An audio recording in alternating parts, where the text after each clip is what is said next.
It might be dog the way it does. That's right. Yeah. See this? That's probably true.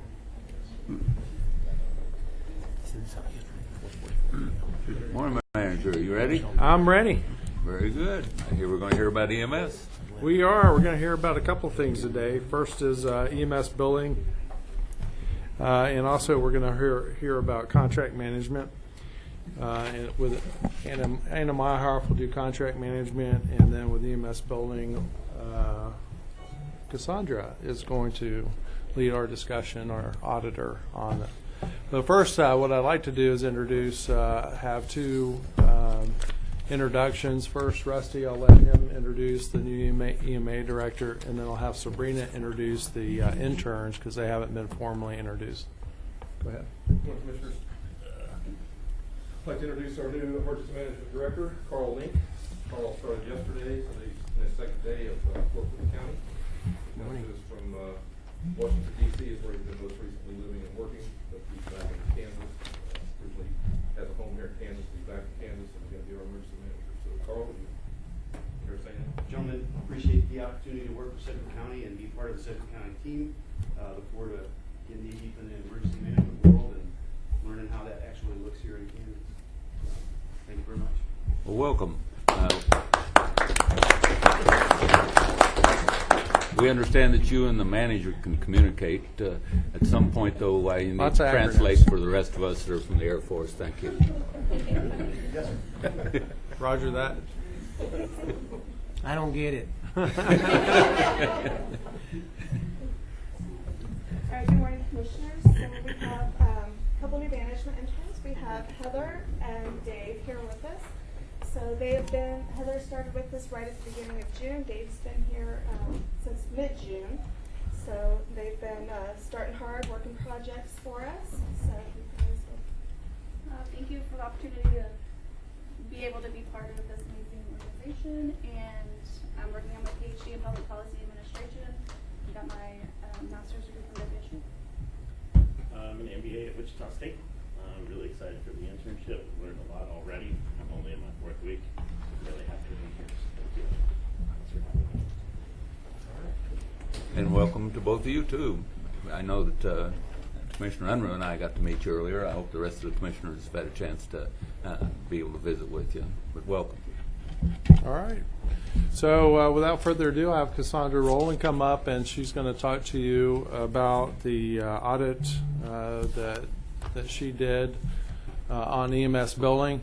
Kind of as an introduction on how this came about for the last couple of years, as we've started with the discussions about the VA and the issues with the billing and receiving the funds due based off of our billing and the lack of it. We started about 2 years ago questioning the need of whether we need to privatize or not privatize, and when the two auditors came on board, we started having them focus specifically on the VA, and they've done a masterful job in getting a lot of that money due back to us, and are continuing to work on the process and getting the rest of the money to the best of our abilities back. But with that, as we started coming out of that audit, it was time for them to go to their next project. We thought we'd just push them into looking at the entirety of the EMS billing project to see if there was a need for us to do something different. So we started them in that process, and as you can see from the report in front of you, they did a professional job in which Cassandra will brief you on now. So if you look at the two documents in front of you, you have a briefing and you also have a report. And the briefing will reference you, just like in the VA briefing, we have the page numbers that pertain to the particular section or page in the document, that if you have a question on the slide that you can reference in the report itself and get more information from it. The report has a lot of figures, a lot of tables, a lot of justification that will back up the report. So for you after this meeting to go back and read that. We'll answer a lot of your questions that you may not be able to get answered or don't think of until you get back to your office. But without further ado, I'll let Cassandra walk you through this report. And if you could, save your questions till the end, and that will help us get through this lengthy report and staff meeting. So, Cassandra? Good morning, Commissioners. Good morning. Cassandra Rowley, your internal financial auditor. Again, this was an analysis of the EMS billing options, whether to insource or outsource the billing for EMS. EMS provides three basic support services, and depending on the level of care that they do provide, depends on how it's coded and what fees we receive. And in addition, only transport services that are actually a patient being taken to a facility are actually being billed. Anytime that EMS goes out and they perform the services on site, but they don't take that patient somewhere, those services do not get billed at this time. A little bit of background information. We've been outsourcing the billing function for over 20 years using 4 different vendors at least. In early 2013, there were some budget cut concerns, and so an idea came up that if we insource this, we'd be able to save 50% of the outsourcing fee, which is normally 5.5%. It was decided upon in the 2014 budget and was effective July 1st of 2014. During the BKD audit in 2017 of our 2016 financials, it was found that the EMS revenues had decreased and accounts receivables had increased. And so that initiated an internal review by management. Is everything okay? The objective of the audit was basically to determine whether the EMS billing function should remain in-house or be outsourced. Now, in order to answer this question, I had to answer 5 different questions with this. Number 1, what is the financial state of EMS's revenue cycle management since insourcing began? 2, what is the transition? Was the transition to performing it in-house able to increase revenues and decrease expenses as anticipated? 3, what controls or lack thereof create risk for continued insourcing, and how do these correlate to outsourcing? 4, what are the disadvantages to outsourcing, and how can the county mitigate those disadvantages? And number 5, what are the estimated costs to insourcing in order to do it with adequate staff and training? The scope of the audit, basically I took 3.5 years of insourcing and 3.5 years of outsourcing. So that correlated to January 1st, 2011 through December 31st, 2017. I wanted to get a good look, a fair look of both functions. And in order to accomplish that, I performed 6 different methods. Basically, I talked to all the key players here at Sedgwick County, Scott Hadley, Tracy Lally, Tamika Mitchell, Tim Kaufman, and Lindsay Poe-Rousseau. I also, in addition to that, spoke with 3 high-level executives at Intermedics. Now, Intermedics was our most recent outsourcing billing company. And so I utilized the resources with them, talked with them, and then the data that they were able to provide me for the audit. I also performed online research, looked at policy and procedures, examined our internal controls, and then used all the data analysis to make my decision. Due to everything that I'm finding within the audit, and we'll see throughout the presentation, I do highly suggest that we outsource this function. Not only do outside billing companies have the training and expertise, they have the staff necessary to handle the large call volume that EMS does have. Outsourcing also will assure accuracy and compliance, utilize the software tools, and then they also have documented procedures and policies. Now, those factors, what do they mean for the county? They would actually mean a decreased risk for the county, increased revenues, decreased age accounts receivables, and then maybe just a small difference in the cost that it actually takes to outsource that or to insource that. And again, as I go through all the presentation and all the different tables and whatnot, you'll be able to see how I came to my conclusions with the backup information. So the first question that I told you I needed to answer is number 1, what is the financial state of EMS's revenue cycle management system? So basically that's from the beginning when a patient first have contact with the patient to the end whenever the patient bill is actually paid in full. So a little bit of that administrative and financial aspects involved there, but for the audit purpose I focused on the financial aspect. The first thing I did is I took a financial snapshot. It's like, where do things look like right now? Table 1 in your report, and I didn't include tables in all of this because the tables are in the reports themselves, but table 1 in the report, I just kind of saw, okay, where do we stand? What do things look like? 2014 was a partial year, so I used monthly averages so that way I can compare those to the remaining years. What I did find is that the number of claims and the amount of claims were pretty consistent over that time frame. Something that did jump out, though, was that the collection rate has decreased.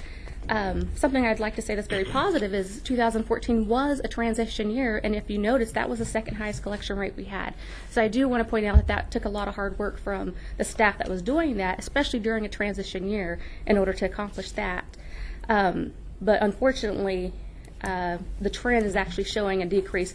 So from 2015, we had the highest peak to where now in 2017, it's only 62% collection rate. And that may not seem that significant, but as I discuss a little bit of information further, you'll see what dollar value that actually accounts to.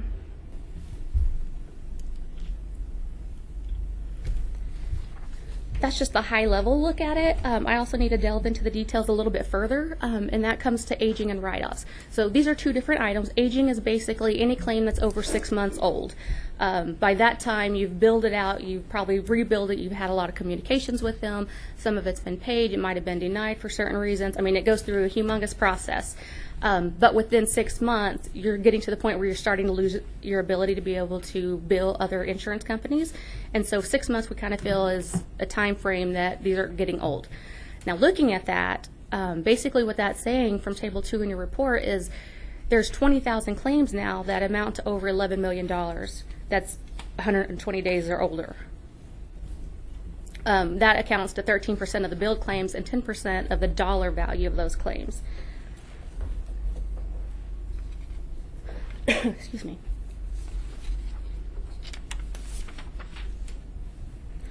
And then for write-offs, again, this is something different. Write-offs is basically taking the liability that sits on the account for the patient and zeroing that out.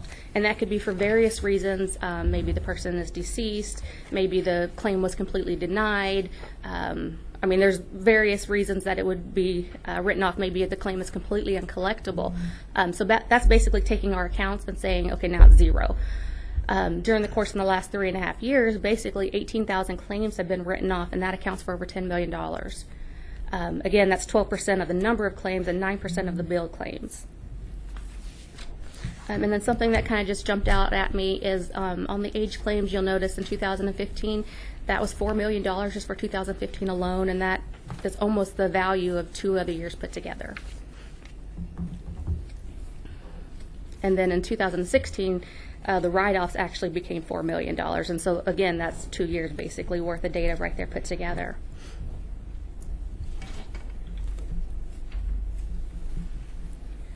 So that gave us just the high-level picture of what's going on. I needed to look a little bit further. So, you know, number 2 is, did the transition to insourcing increase revenues and decrease expenses?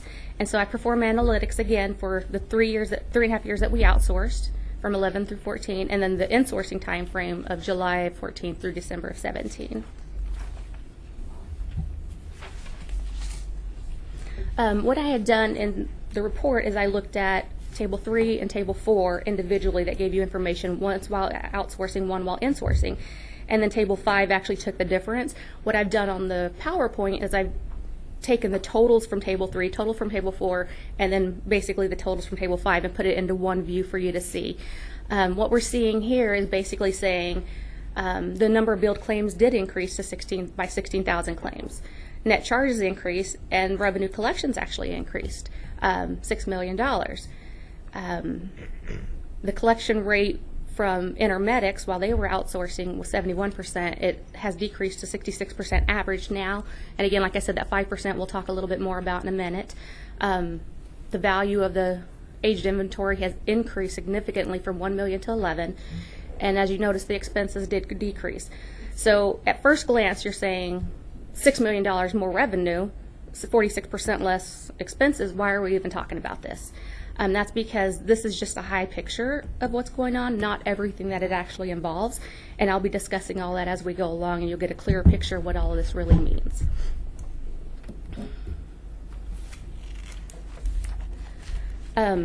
I'm going to back up real fast. So on that table, you actually see that there's 16,000 more claims. It's hard to compare what Intermedics did the first 3.5 years to what InSourcing did for those 3.5 years when you're not looking at the same parameters. There were 16,000 extra claims, so of course there's going to be more income available to collect. So what I did is a what-if analysis.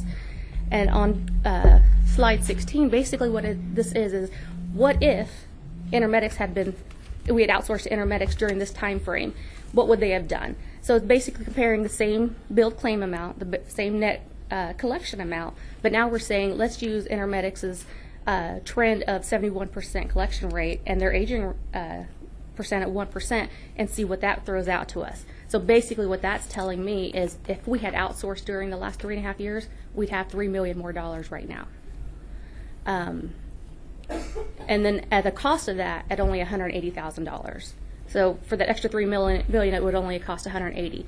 And in addition to that, like I was saying, the aged inventory is now up to $11 million. While Intermedics was performing the outsourcing function, they only had a 1% rate of age claims, and so that means that nearly 10 million of the age claims that are sitting in there now would have been resolved had they stayed in the same trend. Now, in addition to that, another type of revenue I'd like to discuss is the SetOff Program. The SetOff Program is basically money we never expect to receive. It's money that's been written off the books, things that we don't expect to have at all. What happens during a claim is the claim goes through the entire process. Whether it's insourced or outsourced, it goes through the same process. We try to collect as much as we can. At some point, you're not able to collect. So we send that off to a collection agency, and they will extinguish all their methods in order to collect. And once they reach their point where, we're just not going to collect this either, they send it back to us. And at that point, it goes to a SetOff program. Now, what that does is basically it puts a liability on you for the rest of your life or until it's paid in full. Anytime you're going to get any kind of money from the state, whether it be like lottery winnings, income tax returns, or whatever, that liability will come to us first. Say a patient actually files an income tax return and they get a refund, our claim will actually trigger and show them that they owe like $900, and we'll get the $900 before they get any portion of their return. So that's just money that's sitting there and just waiting for someone to file and get a refund of some sort in order for us to get it. Now, looking at this back until 2011, you can see it's increased to 2012. It increased to 2013. It kind of maxed out at the 1 million mark. In 2014, you're starting to see the decline. 15 and 16, it declined, and then in 2017, it went down to $400,000. I'm thinking, like, how do I know what we're actually missing? So what I did is I just assumed, so the percent of growth rate was 8% during the lowest time frame. So what if we had just increased 8% each year? What would we have made on income? Also, what if we just maxed out $1 million every year? What would we have lost? So looking at those two different things, we may have lost between $1.5 million and $2.5 million during the last 3.5 years.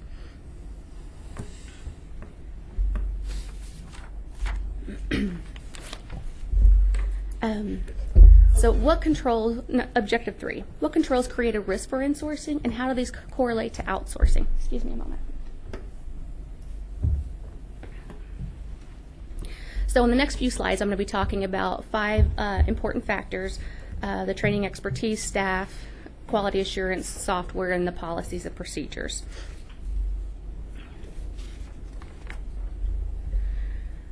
First one, training and expertise. EMS billing is very complicated, and it's said to be more complicated than just regular medical billing in itself because there's so many codes and so many things that they have to pay attention to for that. So as such, it requires a specialized staff. When they took over in 2014, there was one person who had actually had a certification, and that was the manager who took over. No one else actually had any kind of certification until 2017. They also had like turnover and such. So this is kind of a learn as you go process. There was nothing in place for EMS billing in-house before because, like I said, we'd outsourced for 20 years. So it hadn't been done in-house. We didn't have that system down. So you basically hit the ground running and tried to figure it out as you went along. That's not necessarily bad, but as you can see, as I'll show you soon, staffing levels significantly affected what they were able to do. But what the benefits with that for outsourcing would be that, yes, they are equipped with the specialized staff. They have various certifications. Their staff roles are actually concentrated. So you have certain people that work on denials. You have certain people that just enter claims, certain people that work refunds, certain people that work payments. I mean, it's kind of specific areas. They also are able to focus on the changing industry because this is their core competency. And also another thing they do is they make sure that every single employee has required training every single year to make sure that everyone's consistent and everyone is up to date. Staff levels, basically there weren't enough staff to begin with. There's a lot of negative that's coming out in the report, and I don't want it to sound like I'm blaming patient billers, like they're not doing their job. They're doing their job. They're doing their job to the best of their ability. And I'm going to scroll back and forth between this slide and the next slide, and I can kind of point out why I'm explaining this. Standard claims is 4,500 claims per FTE. So I basically use that information to back into amounts to say, how many FTEs did we have? How many did we need? So in 2014, we were already behind by 2. In 2015, there was 5 more we needed, and we were still behind on those. So you can see why they're falling behind on filing, actually they're filing claims, and at some point they're filing almost double the amount of claims, but yet we have all that accounts receivable, aged inventory, and that write-off. And that kind of makes you understand that so much focus is trying to get these claims entered because they're so understaffed that there's not enough follow-up on it. There just simply aren't the time and resources. It just wasn't funded enough for them in the first place in order for them to be completely successful to go through this entire process. Even in 2017, you're talking with turnover, even with using overtime for people and borrowing different staff, they were still understaffed by 4 FTEs. And I'm going to back up to the prior slide on number 20. So what does that mean? That means that these the billers are actually, the excessive claim processing. There's little or no review because the manager that's involved with that, she's not just the manager. She's a working manager. She does everything else, including manage the employees. Whereas in a perfect world, she'd need to focus more on the monitoring process, the managing and and reviewing of some of this stuff. And there's just not the resources for her to do that. And again, that's made slow follow-up on billed claims. And then, staff leaving, turnover, and that type of thing. Billing operations can stall because of that. The benefits with outsourcing, they are sufficiently staffed. They're able to handle the large volume of claims. One example is, like I said, Intermedics. They have 15,000 clients. EMS has 42,000 claims a year, and that's just us. So if you had 42,000 claims for 15,000 clients, they have the staff available to handle all of those and still get a 71% collection rate. They use the economies of scale, and that's something that internally we're not able to do. They also have the flexibility to move staff around as needed. So if they're seeing something that might be bottlenecking, they're going to move staff around to clear that out and get those claims out because this is basically their income. This is how they make their living, is by getting more claims processed. And so regardless of what's going on, their billing process don't halt during the day.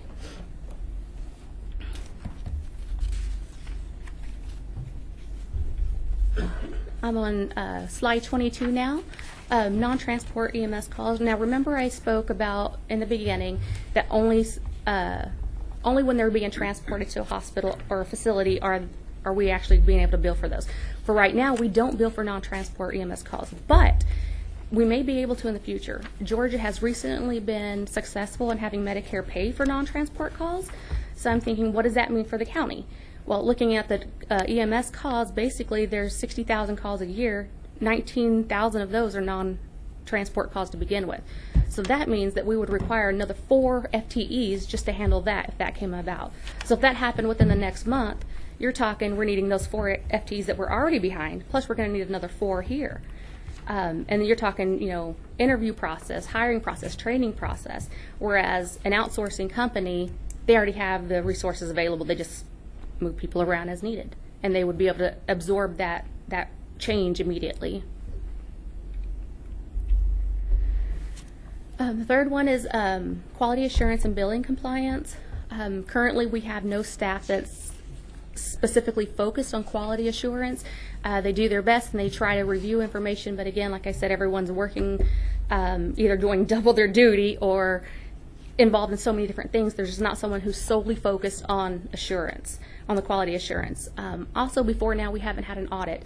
Recently, let me make sure I get the name right. PWW, which is Page, Wohlberg, and Worth, and that's a national EMS law firm. They were contracted recently to do an ambulance audit, and so basically what they do is they sample some Medicare claims and look at your billing practices, your accuracy, and your documentation that go along with those. Those are extremely helpful because, well, especially in our situation, because we had no experience with that before. We don't know if we're doing it right until somebody makes sure that we are. And so they've actually been contracted now. But Scott Hadley at EMS, he did mention that he received a letter from Medicare saying an audit could be forthcoming. So that means it's not a matter of if we will be audited. It looks like we will be. It's a matter of when we're going to be audited. And if we had been audited any time in the last 3.5 years, we took a huge risk of hoping they picked the right claims, that we did the right things on. And that's not to say that maybe they're not doing it right or that they are doing it right. I don't know because I'm not that expert on that. That's why we needed to have somebody come in and look at that information and say, yes, you're doing it right. No, you're not. This is what you need to change on your coding. And we needed to catch all that before there is an audit, because if there were an audit and it was adverse, you could have fines and penalties, of course. But worse is Medicare can withhold future payments for a certain time frame. And so that would be more lost revenue there. The benefits with outsourcing on that, they perform an audit at the beginning of taking over any contract. They want to get to know your business. They want to get to know what your needs are and what the processes are. They also have assurance processes in place to ensure the accuracy and compliance. And then also they can be held liable if they make mistakes. So that alone alleviates the county's risk right there. The fourth item was the software tool and utilization. When they took on the new billing, when the billing became insourced, they purchased a new billing software called Respond. What they did is they had someone come out, they trained them on the software, showed them the reports, and they actually put them into the industry with somebody who already uses that information, so that way they got real-time experience with it. And all that is extremely beneficial. The downside was, though, I don't think there's not enough customization. Trying to get some information like I needed, things aren't touch of a button. Like for me to audit the information, it was difficult trying to get some information versus where even a manager would want to review something and monitor something. There should be a dashboard button. I push this and something will pop up to me automatically. That has not been programmed. And that's something that would have been beneficial throughout these past few years to help them see trends or errors or discrepancies or different things that might jump out. Another thing is, so that means that things aren't as transparent as they should be or could be. Another thing is the IT restrictions. Now, whenever I was going to work on a different project and I needed access to the billing software, I had to go through special, permission to get all this. And that's great. That's an excellent control. So users are limited to respond based on who actually needs to have access. So that's great.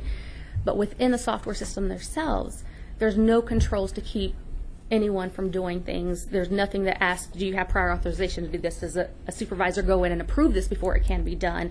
And this could be just for mistakes that could be made, not just saying that someone would be doing something on purpose within the system. I'm saying just even mistakes. There has to be some type of controls in place to avoid these things. The benefits with outsourcing, though, they have their own billing expertise within their company. This is what they use on a daily basis and with all their clients, and so they have that extreme knowledge with their software. They provide a standard report, of course, but also they provide customized reports. You find out what you want and what you need, and they will make it happen for you. And you are able to access those daily, weekly, monthly, however often you want them, even on the spot. I need this report, they can get it to you. But you just tell them what you need. And that, I need to explain, is with no extra cost. The customization in-house is going to cost you, I looked at one company and it's $4,500 a day plus expenses. And depending on how many days they have to be here, that cost can keep increasing. Here at outsourcing, that's no cost. It doesn't matter how long they spend on your company. It doesn't matter how many staff they put with your company. It doesn't matter how long it takes them to make those reports. It's no extra cost to the county. Another thing is that they do provide a separation of duties and monitoring of activities and supervise those controls that I was discussing.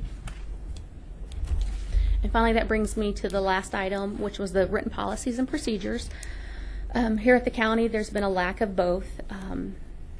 Again, I need to point out that this isn't because someone just doesn't want to do their job or doesn't want to do these. They have been understaffed. The most important thing is billing this information out. We've got to get these bills out or you're never going to get a payment of any kind. So there just aren't resources available to them to make time to be able to do this. So this is something that's lacking. And with that, you take a risk of having, the consistency being, no consistency with that. And staffing, one person might be training a staff member and they're learning whatever that person knows, and maybe not what the next person might know, or whenever that staff member leaves, that knowledge goes with them. The benefits to outsourcing, though, is that they do have the well-documented policies in place. They do have standard operating procedures, and that means that everyone's doing the same thing for every account. And this means that it's also consistent, and they've also worked out the tweaks and everything, so that way they are doing the most efficient process as well.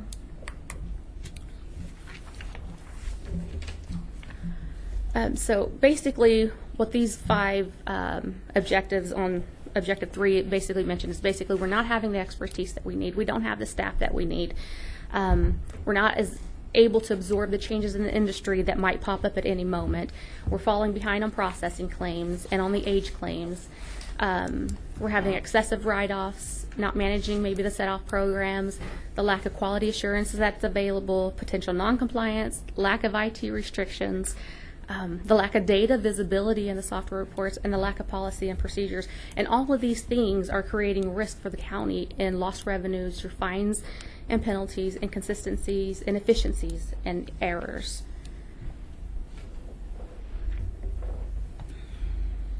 So that brings me to the 4th objective. What are the disadvantages? So I talked about the disadvantages to insourcing. Well, there are disadvantages to outsourcing as well. So Objective 4 is basically saying what are the disadvantages to outsourcing, and then how can the county mitigate those? Number 1 is being under a contract. Because of the time it takes to transition everything, learn your company, learn what you need, and do everything for you, and get that your proven, their proven record started with you, they're looking at a minimum of a 2-year contract. So you're under a contract for 2 years. There's also no maximum in fees that you could pay them. So it's hard to budget how much you're going to pay them because you don't know how many claims they're going to clear. And if they clear a lot, then your fees are going to go up. But at the same time, the positive to that is if your fees go up, it's only because they usually charge about an average of 5.5%. That means 94.5% is income that you didn't, that you would be receiving too. Another thing that I need to point out is low dollar claims might not receive focus. And what I mean by that is some claims you're just guaranteed to not get anything more than maybe $90. And you don't know that specifically going in, and as you start dealing with it, it doesn't matter if you're getting $500 or $90, you have to go through the exact same process. And if these companies have the knowledge and can figure out which claims might not be as successful for them, because $90 to a billing company is basically $5. How much time and energy is going to go into something like that for $5? And so that's a potential that maybe those kind of claims fall under the scope of everything. Another thing would be the potential risk of upcoding, improper documentation, or inadequate resolutions.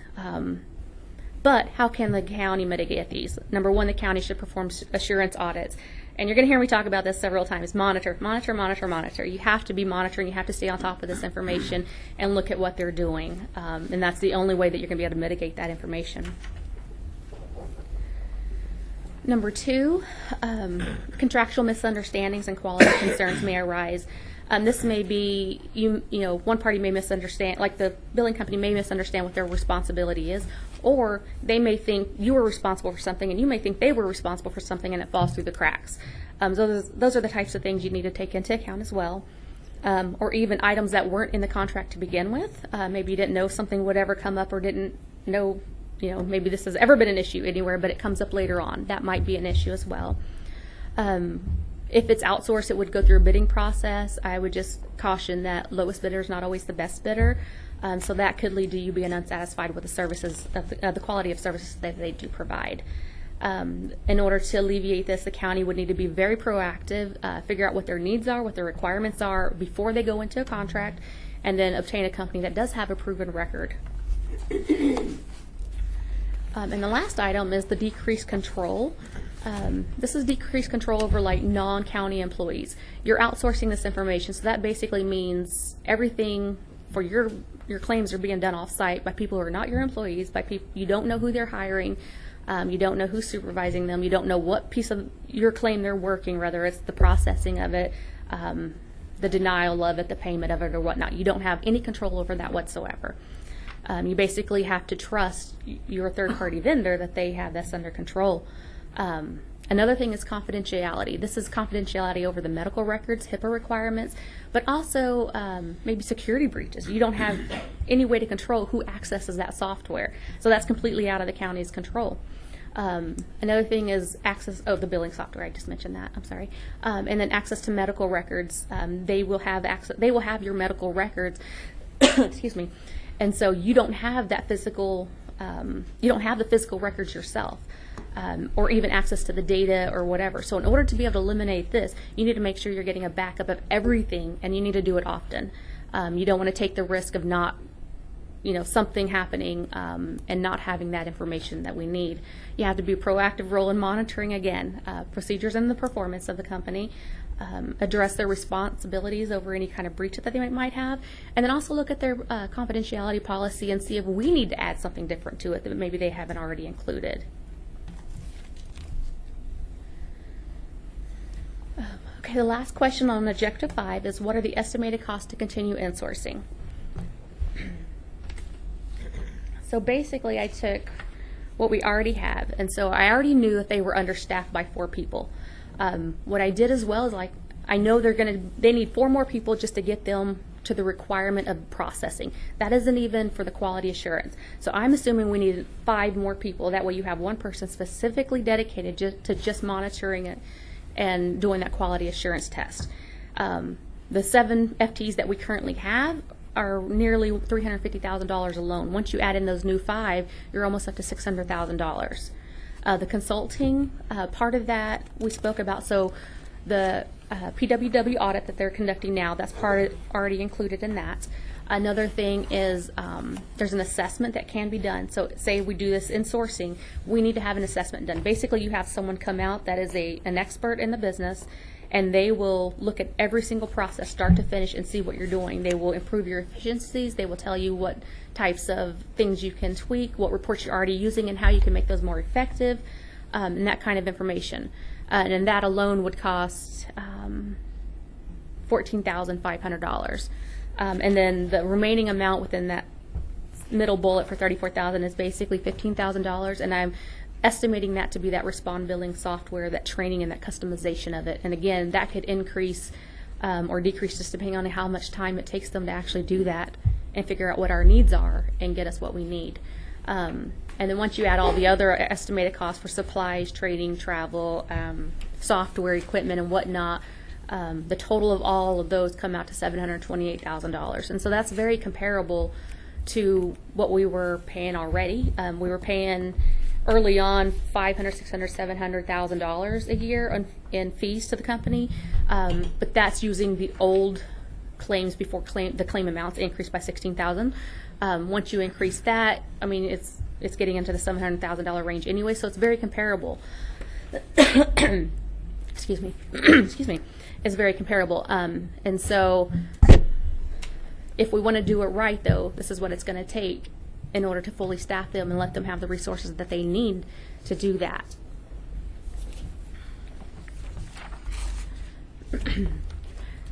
So everything that I discussed today, so I'll throw out a couple of numbers at you.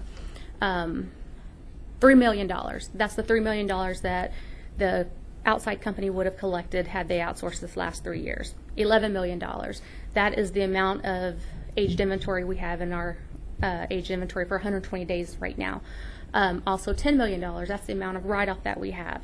$1.5 to $2.5 million, that is what we potentially may have lost in the SetOff program. $180,000 is what it would have cost us to get that $3 million originally. So there's a lot of things that come into play here, and if you look at all the risks that I talked about, and some of them are monetary and some of them aren't, there's a lot of risks that the county faces as well. So my ultimate The ultimate reason for this project was to say, should the county insource or outsource? My professional opinion is that we should outsource this. Again, they have the knowledge and expertise, the staff, they have the flexibility, they have the controls in place. Our revenues should increase, our accounts receivable should decrease, and our expenses would be very comparable to what we would do now to have it right without all the extra risk involved. Saying that, it's just my professional opinion. It's not my decision what we do. So I have actually made 3 different recommendations. Number 1 is, regardless what decision is made, number 1, the items on that slide, those need to be done. Number 2, if we decide to continue insourcing, you'll need to do those as well as number 1. Or if we decide to outsource, you'll have to do these items as well as number 1 as well. So first, the recommendations, regardless if we decide to insource or outsource this. Number 1, we have to have a write-off policy. We have to know what's being written off and why it's being written off, and everyone has to be consistent in what they're doing. Number 2 and 3, you have to manage the SetOff and the collections programs. Number 4, there's a general ledger code that needs to be created. That way you can separate this. If we're really wanting to be able to take a quick look at stuff, we need to have accounts separated so it's a quick and easy view, so that way we know how much is SetOff, how much is collections, how much is EMS. And then also number 5 is one very important one, is focus on aged claims, because there is the $11 million sitting out there. So in addition to those, now if we do decide to insource, to continue insourcing it, what we need to do is, number 1, separate the expenses. Right now, expenses are jumbled into medical and EMS billing. I'm saying, again, if you want to be able to have a transparent view of that, separate those out. That way it's quick and easy, and that wouldn't take much effort. Obtain a revenue cycle management assessment, and again, that's that $14,500 assessment where they come out and they sit with you and they look through your program, look at your process, start to finish. Obtain billing software customization, additional training, and that's that Respond billing that I'm telling you is the $4,500 a day plus expenses. Excuse me. Implement internal controls within the billing software. That's, again, making sure they're, access to things have been limited within the software, and that there are controls to stop someone from making changes without prior authorization. Number 5, develop, write, implement standard operating procedures. That way everyone is consistent and everyone knows what they're doing, and the knowledge doesn't leave with staff as they leave. 4, hire 4 more FTEs just to focus on EMS billing alone, and then also hire another one to help, like a temporary FTE or whatever, just to help with those the age claimed items. And then number 8, have more employees become CAC certified, and that way we do know, like the 2 managers are CAC certified, but I'm thinking that you need to have the actual employees that are handling this on a day-to-day basis being certified. That way we have a little bit more expertise. Now, recommendations if you decide to outsource. Again, this is going to be in addition to the regardless slide that we had earlier.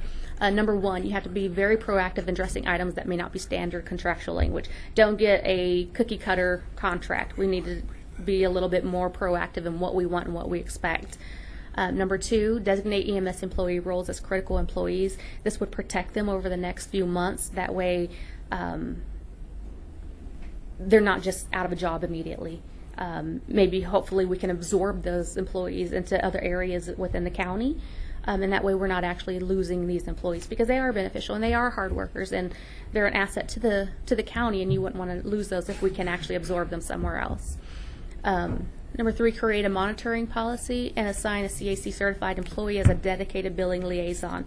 And so basically what that is this is one person who is going to be consistently monitoring the relationship between EMS and the billing company, and also monitoring the billing company's procedures, their performance, looking at reports daily, getting those backup of the records consistently. I mean, that type of information. And that's really important, just because you need to make sure that total control isn't with the outsourced company. Number 4, assign a supervisor to monitor the liaison, just to kind of make sure that both are being held accountable. Also, keeping the account refund process in-house, since a billing company's revenue is based on how much they collect. Anytime they give a refund, that's going to decrease what their collections would be. So you don't want them to have control of the billing and the refunds. So we need to separate that out so that way any refunds are handled by us. That way we know that they're actually getting back to the patients. And then also stipulate a time frame and a process to determine when a claim will be sent to the collection agency. Right now we know they get sent there, but there's nothing in place right now that says this is when we do that specifically. So at the end of my my presentation, do you guys have any questions? Sandra, thank you. Questions from the commission?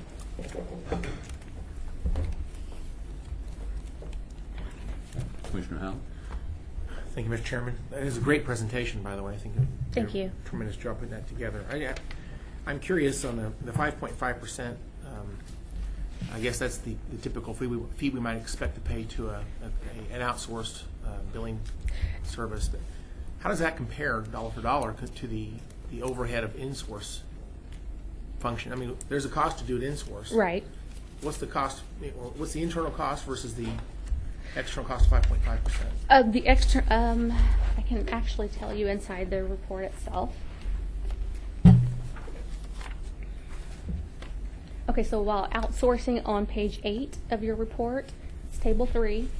Outsourcing total over the 3.5 years that they outsourced was $2.4 million. And that's, you're looking at about $600,000, $550,000 in 2014. So about $600,000. But again, that was prior to our number of claims increasing. Now that the claims have increased, you're still looking at $700-something thousand around that time. So it's very comparable to what the outsourcing is. I'm sorry, insourcing would have been. So really too. the cost to insource versus the cost to outsource is really very close. Yeah, based on the estimates of what I'm seeing right there at the end of the presentation, the estimates that I said if we had additional staff, excuse me, it would be $590,000. Once I added all that, yes, it's extremely close. So a while back we had discussions on some of the non-collected EMS billing. I thought we had decided at that time we were either using collection agencies or something like that to try to. Is that still going on? Or okay, so they're not really providing any solution to this $11 million. Yeah, go ahead. So, Commissioner, we currently have a contract right now for a collection agency, and actually that's one of the things we decide this month is whether we're going to take advantage of our one-year option period. And so a small group had gotten together back in April to kind of talk about how that was going and whether we ought to pursue it. And so there were some factors put into place at the time by Comcare Billing to try and increase how much is being sent to collections, to try and prove that because it was less than 1% of the at the time. And so we'll have more information for you within the next few weeks, and you'll either have a recommendation to exercise that option to renew or not, depending on how that changes. Okay. So, and another question is this $11 million, at least $10 million. It's not really been written off. I mean, you could make another effort to try to collect that. It sounds like we wanted to do that. On the aged inventory, yes, the $11 million, you can make another effort. Excuse me, you can make an effort to collect on that. The $10 million that's on the write-off part, that's already been written off. So there's two different amounts. So there's $10 million is one amount, and the $11 million is another. Yes. I didn't understand that part. Okay. Yes. Well, that's more dire than I thought. That's, in terms of the state the debt set-off program, if I understand correctly, so the things that are being written off are going to the debt set-off, or the things that are still not collected are being. Basically, you're assuming you're never going to get a fee for that. I mean, get money from that. I mean, the account's dead in the water. There's nothing else we can really do for that. The only thing that we're doing now is keeping it alive just in case they ever do file some type of refund. We can still catch them and get that money back. But that's been up to $1 million in a year. Yes. Okay.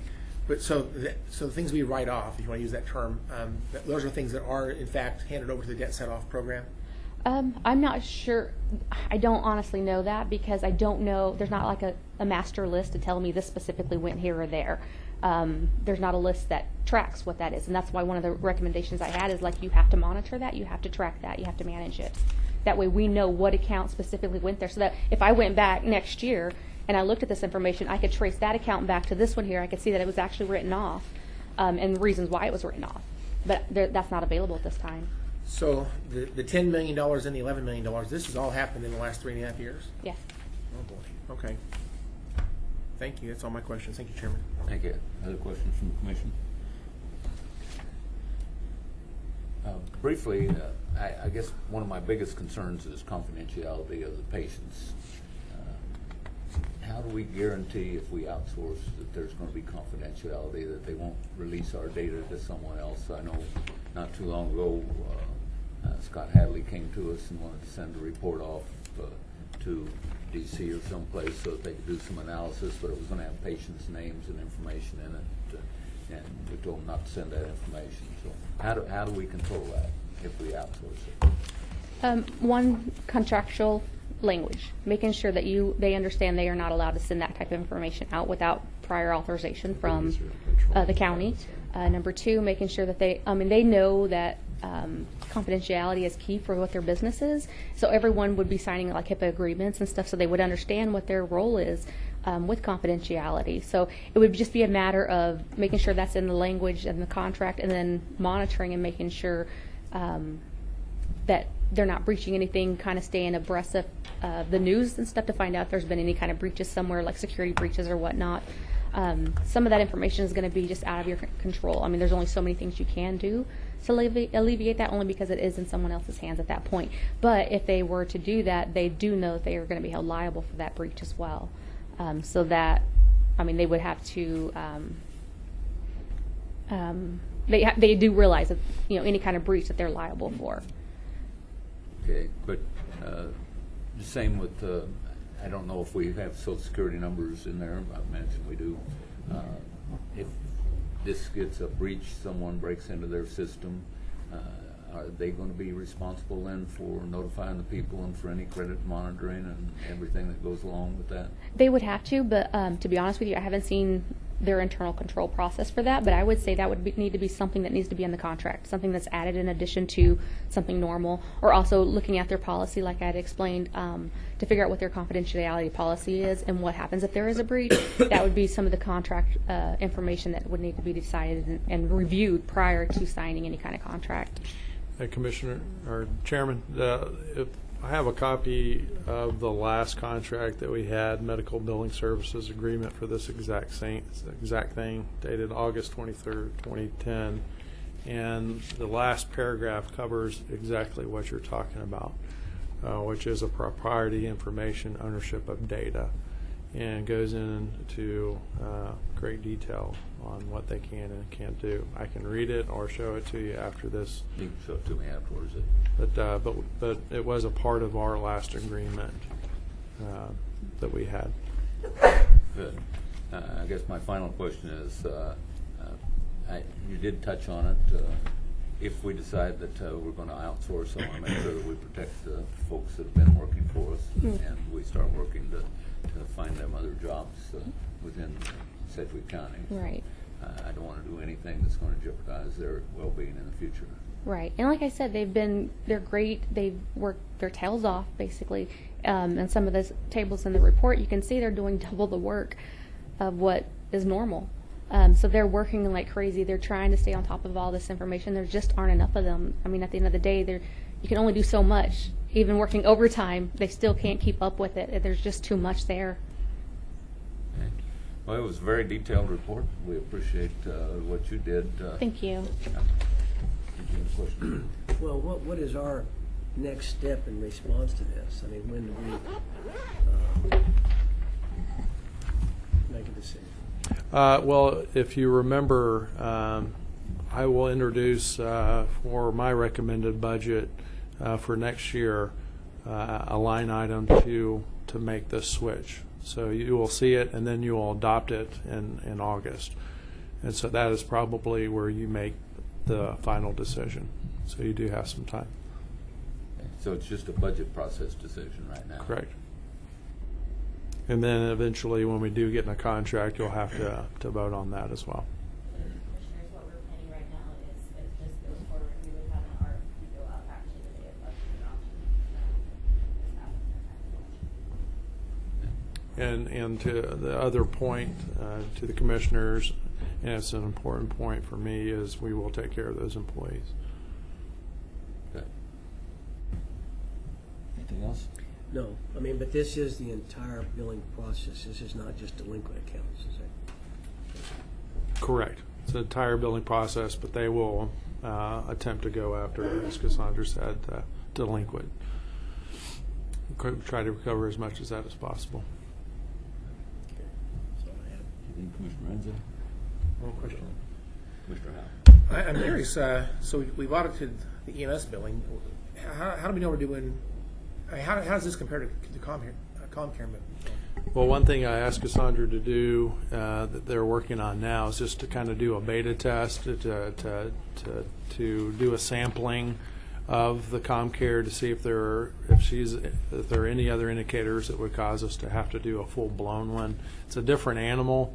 I don't think you will probably find the same deficiencies that we're finding in the EMS billing.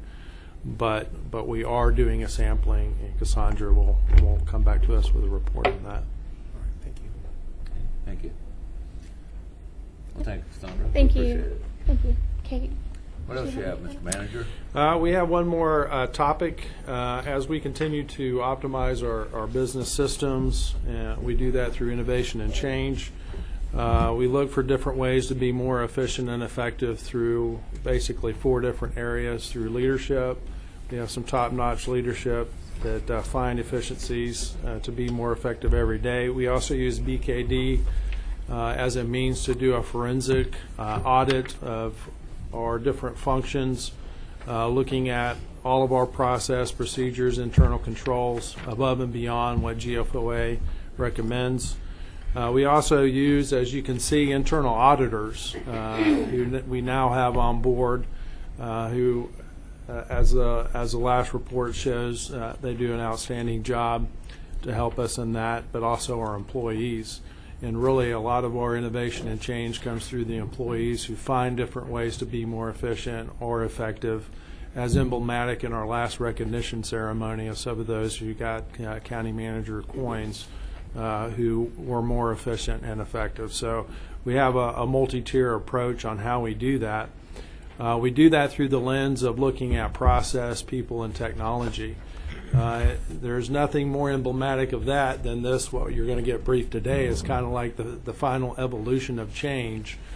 If you remember a couple of years ago in working with Misha, we changed Charter 65 to Charter 68, including contracting and purchasing underneath an overarching charter. That was an exhaustive time period. Misha spent probably about 14 months just working on that piece itself, on the process piece of it. Since then, we have worked on getting people together to help look at this even closer, and even making some corrections on the org chart, and establishing Jessica Osmeyer and also Anna Meyerhoff. We also have had Rick Nuss looking at the IT solution of it to look at technology as a final element of change. So what you're going to see today is that final evolution of what we think needs to happen to better have a more efficient and effective contract management system. We're using this in many different areas in the organization, the same process. We're doing the same thing with grant management. We're doing the same thing with purchasing. We've made different evolutions and transformations of change based off of that. But what you'll see today is something that's an internal solution that I'm pretty excited about, that once we get it on board will be the final ingredient to have a more efficient and effective contract management system. We looked at different things from the very beginning, from the very essence of determining that you actually need to establish a contract, the whole chain of approval process, from the beginning of coming up with the ideal or the request to filing it with the clerk, even the tracking numbers that the clerk uses in the process had to be updated. the tracking and reporting of each contract, and then finally the archiving piece of it, which is a complex piece itself. It is something that that really for the last almost 3 years that the staff has been working hard on. So with that, I'll have Anna go ahead and start the presentation. Good morning, Commissioners. I would like to introduce my partner in this research, Jessica Osmeyer with the Division of Finance. We also have several people in the room today that have really given a lot of time and effort to finding the right solution for the county, and at the end they'll be here to answer any questions you might have. Rick Nuss and Teresa Blattner with ITSS, Sabrina Young with the County Manager's Office, Karen Powell with the County Counselor's Office. Our County Clerk, Kelly Arnold, is here, as well as his staff, Angela Cadillo and Hetty Page. And they have been crucial to this process to ensure that we find the right solution to Sedgwick County. So a little bit of history of contract management within Sedgwick County. Prior to 2016, there was no centralized contract management besides if there was a purchasing involved. That, of course, went through the purchasing process, but there are a lot of other contracts besides maintenance and service agreements or large purchases. We didn't even know how many contracts the county had at one time. And so a SharePoint site was created under the direction of the County Counselor's Office. That was Misha's work that was requested by the county manager. And departments have been working to submit those contracts into the site, but it is inefficient and it requires the same information to be repeated when they submit it into Legistar, our Granicus software, just for first the contract approval, then they have to submit it again for the agenda, and then they have to submit it into SharePoint. And we learned that several divisions and departments then were tracking their own contracts within their own systems. The Human Services side of Public Services Department had built an access database. Other departments had built Excel spreadsheets. So that was a lot of staff time to input the same information. We did learn through SharePoint. Right now we have approximately 1,000 active contracts. So we're talking about a lot of contracts. And so it's really difficult. Departments are having to go in and keep that up to date as contract terms change. And then we know we have 1,000 active, but some departments are still finalizing submitting their contracts. So there's more out there that we don't know yet. All right. In the fall of 2017, a key group of stakeholders got together to discuss our preferred future for contract management, and the county manager tasked ITSS with identifying a technological solution to create a single entry point, link contract management with agenda management to reduce the amount of staff time for redundancy, and also limit the opportunity for human error. When you have people submitting information in multiple places, that just opens it up for issues and problems, even though they're trying their best. And then finance created the administrative manager position, Jessica, with responsibilities of providing oversight for contract management. So several solutions were looked at. We first looked internally within our own current Granicus Legistar system, but there's limited functionality. It's what we're using now, and it doesn't solve the problem of redundancy. And utilizing the current purchasing system of PPS, but that does not work for all types of contracts. It would be very limited for purchasing and not searchable, and documents can't really be stored in there. They're all currently stored in different areas. So contract management software programs by other vendors, we looked at 5 different systems that are larger systems commonly used with large organizations of our size, but they had no agenda functionality. They were also limited with what they would do within the contract process. They only focus on managing the contract after it's finalized, not the negotiation of it. And then we also reached out to other counties with no response. So we finally settled on OnBase, which is the county's current content management system that we've actually been using since 2000. OnBase is touching every department within the county. These are some of the areas that are currently it is being used. OnBase currently holds over 16.5 million documents for Sedgwick County. That's 62 million pages, 20 departments use it as their official records management software, and all of Finance AP is on OnBase for reviewing receipts and invoices. So this is something that the county is very familiar with. So OnBase really rose to the top as the streamlined solution. All within the same system, you go from a contract request being submitted through it being approved by the BOCC, negotiated, filed by the clerk's office, and then managed at the end. And not just the contract, but managing the vendor and their results within the contract. So there are several benefits of OnBase. I will not read these all for you. I know you just sat through a long presentation. But some of the key themes are it really formalizes the request process. It's going to speed the request process and really lessen the burden on the county counselor's office. The Legistar process being used now requires a lot of work for them, and there's a lot of features in OnBase that will automate a lot of this for them.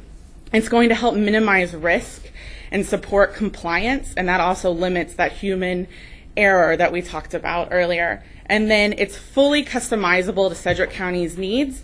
Also, for OnBase, we will have no data loss for what we currently have in Legistar and on SharePoint. It can all be dumped into the OnBase system either by PDFs or Excel spreadsheets. Something that really came out of OnBase that was unexpected is some huge wins for the clerk's office. Currently, they create 3 documents to track something that will now be able to be tracked automatically with the agenda module. That's a huge time savings for them. They also will have a central repository for all of the documents. It'll save them space within their office, and it'll be an ease of access for them, more searchable, easier to respond to departments and public requests for records. So it'll also speed up some of our core requests. So it also makes meeting minutes much easier for them, which was unexpected and unanticipated, but a real win for this program. So this is just a few screenshots so you kind of can see what this program looks like. When someone logs into the OnBase contract management or agenda module, they'll see this dashboard, and that tells them what they have going on. They'll also get emails when something updates within their assigned tasks or within their department, so they know that they need to go and look at something going on. And this is all customizable to what that person's role is or what information they need. So we will be able to customize our own workflow. So based on the type of contract and the department or division, it will go to who it needs to go to. All of the information when you look at a contract is retained, and you can pull it up and know exactly when it started, when will it expire, how many renewals have there been, or how many renewal options will there be. And you'll see a task in the notes area, emails and documents. Everything can be retained. Even the emails involving the contract can be submitted into OnBase. And so it's all held right there, a clear picture, a clear history of this contract. One of the favorite features of the county counselor's office is this is a comparison of all versions of the contract. So as we're going through negotiations, we can look at the contract we provided to the vendor and the contract they provided us, and the system will automatically redline and highlight any changes that vendor may have made that maybe they didn't redline. We can also look at a contract that we had and signed and agreed, and if we're going through a renewal process, see what the different terms were that they provided us, or even comparison of a contract we had had with that vendor previously and then a new contract for a new agreement we might be going through with them. So it also has enhanced reporting capabilities, and this really will allow us to analyze a clear picture and viewpoint of contracts within the county. We can know every single contract, what stage it's in, what type of contract it is, what division or department it's under, and who's responsible for it. So these are just some screenshots of some dashboards. All of this will be customized. They can also be emailed to people so they can open it up right to these charts. So this highlight here is just kind of showing a contract count, percentage of what kind of contracts they are, and are they in the drafting phase, are they being signed, exactly what that picture is. If you are a division head, you can see all of the contract administrators in your department and see what their workload is. We'll be able to enhance our performance measures because we'll be able to see exactly the turnaround time for going through the contract process, help any bottlenecks that we have, and also provide better performance measures when we're doing our evaluations of our employees. So what is their rate of getting these things turned over? And then this is just kind of showing a larger picture. Like you can see here, days to approval. We can look at the days until it's terminated or we need a renewal, the amount of days that the contract has been initiated or implemented.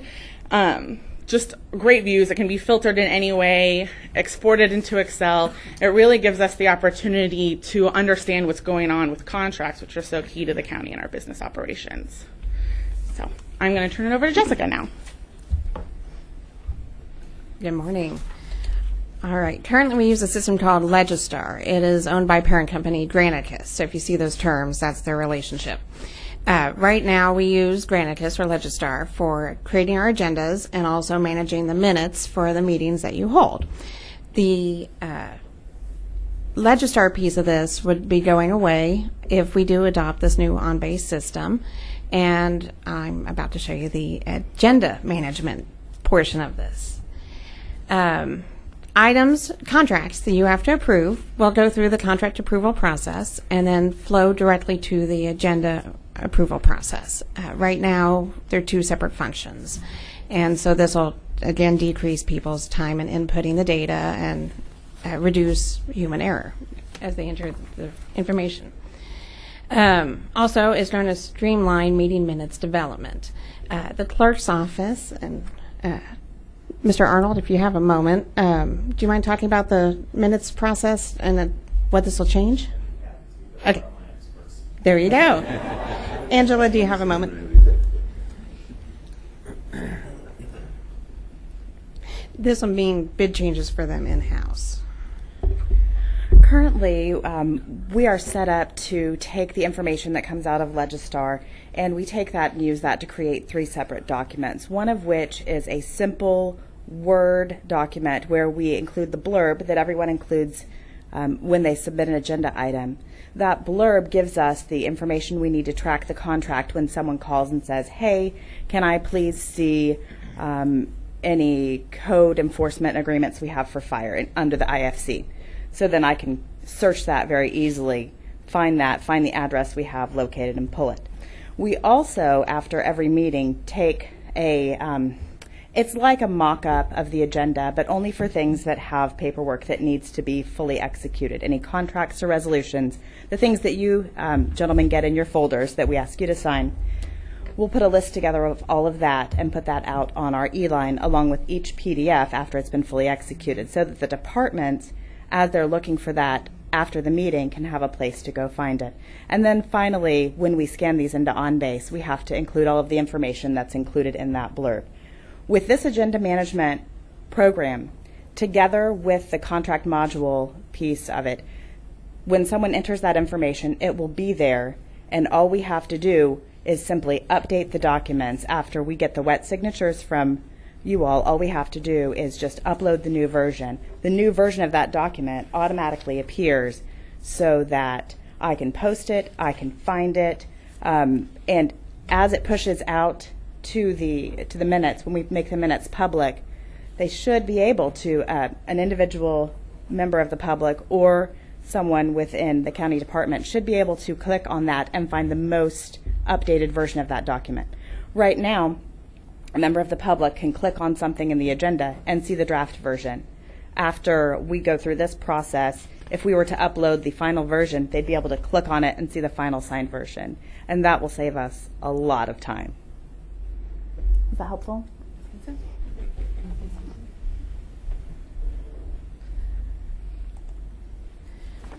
All right. This is a look at the software itself that the manager's office would have in their agenda creation. Drag and drop features, reorganize it as they meet with commissioners to talk about items and finalize the agenda. Things move around, and this will be easier on the staff side for making those adjustments. This is actually a system called Agenda to Go, and this would probably have the biggest impact on you commissioners. This is the software piece that you all would have on your phones or on your tablets or computers. that is a much more interactive version of the agenda. Right now, you're emailed the agenda in a PDF format with some hyperlinks. This is an actual software program that you can use to get a better picture on your computers of what it is you'll be considering at the upcoming meetings. And because it is available on your phones or your iPads, it will make it easier on you for wherever you are that you're working on the upcoming meeting agendas. Let me ask you a question about that. Yes, sir. Right now, I just use a computer. I don't have a big book presented Mhm. prepared for each meeting. I have to click about 3 times if I want to go down into it. Will I be able to just pull this up on my notebook that I've got and not click and then download it and then click and open it and so forth? Yes, sir. If you look on here, right now the example has consent agenda items and has one item. It's a conditional use permit. Off to the right are the supporting documents. And then you just click it and it should open up immediately for you. Okay, so I don't have to pick from a menu and then click. You'll still have to, depending on where the item is on the left, but your options will appear on the right, all on one screen for you. It'll be more user-friendly, yes. Good. And you can add color-coded notes.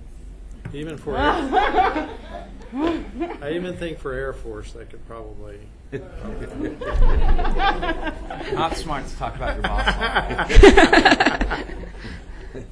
All right. Now all All right. I've got to do is convince the other 3 commissioners to use their notebooks and get rid of these big, thick books that are presented each time for us. Uh-oh. We will work on that when we get there. You notice the oldest... I like books. You like books? Books are good. You can print anything off. The oldest 2 commissioners use computers. Just thought I'd point that out. That doesn't mean I know what I'm doing.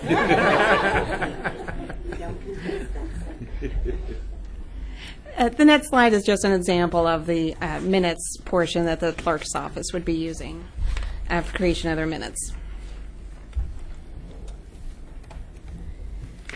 All right. We did involve a lot of stakeholders from around the county. We involved the clerk's office, manager's office, counselor's office, and the Division of Finance. But in addition, we reached out to the actual contract monitors within all the separate divisions within our government. And we held a big demo for them on April 18th to show them just what this looks like and see if this would meet their needs, because this is a big change from what they're currently doing. We had 27 surveys completed. First question, would on-base contract management make your department or division more efficient? The vast majority said yes. We did reach out to those answering these questions, just so you know, about the no and unsures. Most of the unsures are because they don't do that particular role within their position. So they might handle contracts, but they may not do the agenda preparation or the agenda documents for you, and vice versa. The final question we felt was kind of the more important one is, would having the contract and agenda management system combined make your department or division more efficient? And vast majority agreed that it would. Right now, the contract management system is in the forecast. These are the current estimated prices from the proposal that we've received. The annual cost for Granicus is about $36,000. As this gets implemented and the Granicus Legistar system is reduced, you'll see that amount diminish. The one question that we haven't solved yet is the communications department uses Granicus for their videos. And we will be working with them here in the near future, if you approve the on-base system, to determine if they'll move to the on-base system for the future or maintain the Granicus. So there might be some slight expenditures for Granicus, depending on what they do. Lindsay, did you want to say something about the finance piece of this? Yes, sir. But on-base can take care of the video. Yes, sir. There's a lot of videos stored out on Granicus, and so it'd be a matter of, do we move them over to this new system? What would that look like? What would that take? There needs to be some evaluation in on that. There are also other options that can be explored on base. supports several video options, so it's picking the best one, including just moving to a free platform like YouTube. So it would be determining the best option, and now that Tanya is in place, we can work with communications on that. What are professional services? That would be the software development, the, I'm sorry? Programmers. The programmers from the on-base side. So what software then? That would be the, Rick, do you want to jump in here? So the software would be purchasing the actual modules. So we will purchase the contract management module, the agenda module, the agenda to go module. And so those are those base software costs. Then we have to purchase additional licenses, which can be used in any of the modules of OnBase we have now. But we'll have more users in OnBase, so we need more licenses. And then professional services are programmers on the Highland, that's the parent company of OnBase, that will actually work with our staff to develop it, since it is customized. It's not just an out-of-the-box program, so it actually needs to be created with how we will determine the contract policy is carried out. I do want to also mention on the implementation costs, we were given a range for those professional services. That's the top of the range. We do not anticipate it being that much, but we wanted to be forthright as if it doesn't go well and smooth, it could be that much. But that's a per hour cost, and we will also bulk purchase hours, which will decrease that cost. So that professional services is a one-time cost then? Yes. The annual cost then would be the next column. We will pay for the professional services this year.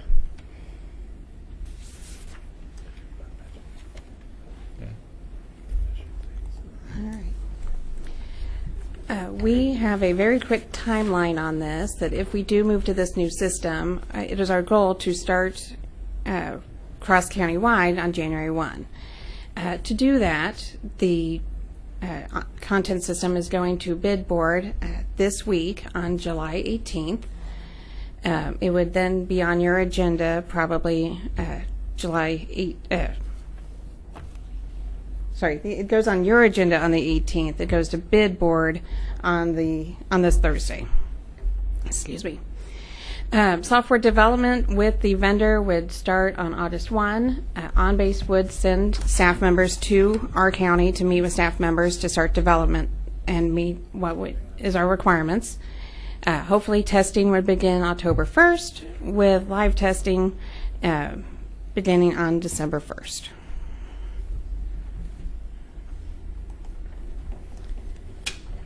Right. In summary, the county currently has limited centralized contract management. This system would increase oversight of development from the beginning of the contract to the very end of its life cycle. It reduces staff time spent inputting data, but then also increases oversight of the contracts from different levels. Do you have any questions for us? Good. So in the future, if we get this, you'll put all that in whatever this new program's called, and we won't kill all these trees that we killed today? Hopefully. Good. At least reduce a few. I think based off of it, you will find that there will be a lot of efficiencies gained, not only because of the amount of mistakes that are made just in the clunky process that we have now. So you'll see savings in that, but you'll see a more streamlined process. And it could down the road, depending on the chain or where that is, you could see FTEs reduced based off of it. So it's a totally new system, and I think it's absolutely necessary. Okay. Questions from the commissioners? Questions? Commissioner Howell? Thank you. So your costs you've estimated in this do not include like training for employees. Get pretty much train everybody who touches this system. Has that been estimated by anybody? Good morning, Commissioners. Rick Nuss, ITS. The most all employees have some type of training with OnBase, especially the ones that do handle the contract management or the OnBase that they do currently. But we would then do in-house training by me or my staff. We would then go out to each service area that would either deal with an agenda or deal with the contract and how to point and click. We would also have how-tos, booklets, and videos of how to actually work the application. So in terms of how many hours of training we're talking about to make this transition? We don't have an estimate on that yet. We do not have an actual estimation yet. I would probably say it would take most 2 hours a person. Okay. And then are there firewalls between? Some departments have, I guess, a deeper access than other. Some people have or need to know or need to access, need to input. Others maybe not. So are there like firewalls between different departments that are needed? Exactly. On-base security is based down to a document level. So if there is a highly confidential document, such as an employment contract, that contract would then go into the system, be automatically identified, and then for an example that the 5 of you and the management staff are the only ones who need to see those documents. Nobody else in the system would ever see them other than you when you go into that process and the person that initiated the contract.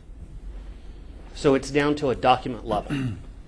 So nobody would see, for an example, ComCare would not need to see EMSs or fire departments. It would be restricted down to that department to see their own contracts. So like on the agenda, for example, we normally get a draft copy that's not public yet, and then they go public later. So would we have access to the draft agenda, I guess, Correct. early? And then, You would have, as soon as the agenda is published, you would then have access to that.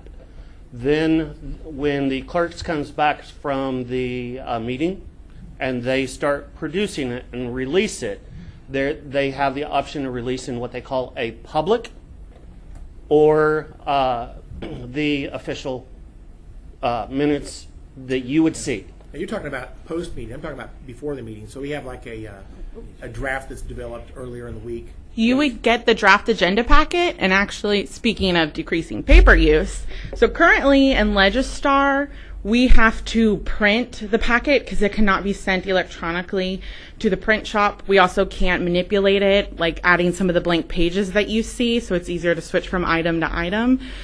With the on-base system, it will be able to be created in its draft form electronically and sent to the print shop so that finalized draft is printed once. Right now, sometimes multiple drafts are printed and walked between the buildings until it's finished. Okay, that sounds good. But so we can have access to a draft version of the agenda. Yes. May not be public, so that people out in the world may not see it yet, but we'll have access to it. Yes. Correct. Okay. And then my experience with on-base primarily is through the election office. I look at some of the reports and stuff that are filed over there. My takeaway is it's not very user-friendly. I am used to it because I use it a lot, but in terms of the public's access to on-base, it sounds like they're going to have access as well. Public has access to some of this. Yes. Sounds like. Is it going to be more? We are looking at different ways of doing the public view. We have currently on the there's a public information site. The elections office and a couple departments actually produce documents. So you would manually have to go find those documents. With this new system, we would then just automatically do a hyperlink off of your website, off of your page. It automatically calls that document from OnBase and just automatically displays it. So it would be much more user-friendly for the public to see the agendas and the contracts. So this decision package is really only for contracts and for agenda and minutes, that type of stuff. It's not really a wholesale swap out from Legistar on everything. Is there anything else in Legistar besides those things? Contracts and... In Legistar, just the agenda and the agenda items, including contracts and presentations.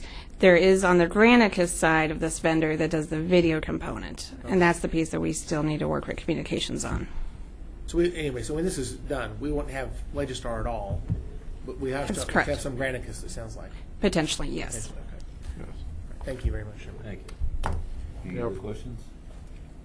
For us commissioners, we didn't have any system for contract management.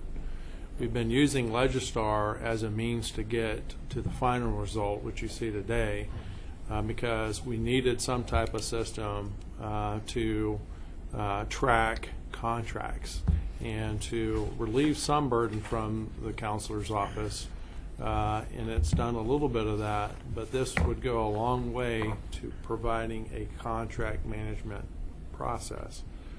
from beginning to end. And OnBase and this system is designed specifically for this function. So I think anything on top of what you already see, we can work with. But this will go a long way to making us a more efficient and effective government organization. So. I don't see any other questions. Thank you all. Appreciate it. And with that, Commissioners, we're done. Okay. No other information. Thank you. Commissioner Howard, have anything? Commissioner O'Donnell? Yes, sir. No, sir. Any of the staff have anything today? Any of our electeds? Our only elected in the audience? Glad you hung in there with us. Anyone else in the audience? Okay, we're adjourned. Thank you all.